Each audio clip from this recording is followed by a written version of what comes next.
बनी एक रात अपने दोस्तों से मिलने शहर जा रहा था। वह ट्रेन के छोटे डिब्बे में बैठा था। खिड़की से बाहर अंधेरी रात का नजारा देख रहा था।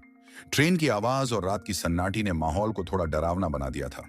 जैसे ही ट्रेन आगे बढ़ी, बनी को एहसास हुआ कि ट्रेन किसी अजीब रास्ते पर जा रही है। खिड़की से बाहर दिखने वाले पेड़ और झाड़ियों में एक अनजाना सा डर था। तभी ट्रेन अचानक एक सुनसान स्टेशन पर रुक गई। स्टेशन का नाम था अंतिम स्टेशन।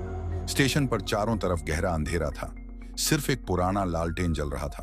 बनी ने देखा कि स्टेशन पर कोई भी यात्री नहीं था, न ही कोई टिकट कलेक्टर। स्टेशन पर लगी घड़ी का कांटा 12 बजे पर रुका हुआ था और तभी बनी ने देखा कि घड़ी अचानक उलटी दिशा में घूमने लगी। चारों तरफ से अजीब अजीब आवाजें आने लगी। ऐसा लग रहा था जैसे कोई उसे पुकार रहा हो। बनी ने घबराते हुए ट्रेन में वापस जाने की कोशिश की, लेकिन ट्रेन गायब हो चुकी थी। अब वह पूरी तरह अकेला था। उसने अपने फोन की टॉर्च जलाकर स्टेशन के बोर्ड को फिर से देखा। इस बार उस पर लिखा था, एक बार आए तो वापस नहीं जा सकते। बनी का दिल जोर से धड़कने लगा। उसने हिम्मत जुटाकर स्टेशन के पास बने पुराने ऑफिस में जाने का सोचा।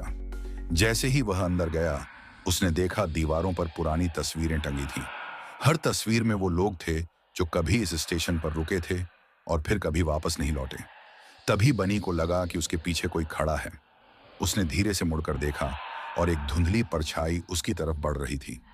वो परछाई बोलने लगी, तुम भी अब हमारे साथ यही रहोगे, हमेशा के लिए।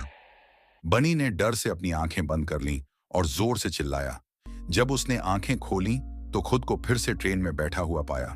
घड़ी का समय सुबह 4 बजे था और ट्रेन अपने असली रास्ते पर थी। बनी ने राहत की सांस ली और सोचा कि यह सब शायद एक सपना था। लेकिन तभी उसने अपनी जेब में कुछ महसूस किया।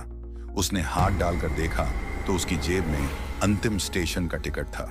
वह सोच में पड़ गया। टिकट पर एक अजीब सी चमक थी। उसने टिकट को ध्यान से देखा और अचानक उस पर एक पंक्ति उभरी, फिर मिलेंगे अगली यात्रा में। बनी के चेहरे पर डर जम गया। तभी ट्रेन का स्पीकर गूंजा, यात्रीगण कृपया ध्यान दें, अगला स्टेशन अंतिम स्टेशन।